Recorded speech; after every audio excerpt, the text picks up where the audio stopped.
Hello, my name is Sam and welcome to Brain Tech. In this video, I will show you how to unfollow everyone on TikTok at once. To start, open your TikTok application in your mobile device. To start, open your profile on the bottom right. Then click on the three horizontal lines on the upper right this time. And once you do that, a pop-up will appear. Now click on Settings and Privacy. In here, click on Report a Problem, the one with the flag icon. Now you will scroll down and then click on Submit a Report.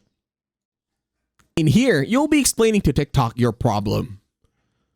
You can also copy my text over here on your screen so you won't be having a hard time. Or you can also compose your very own message. Go ahead, take your time in typing. Once done, click on Submit.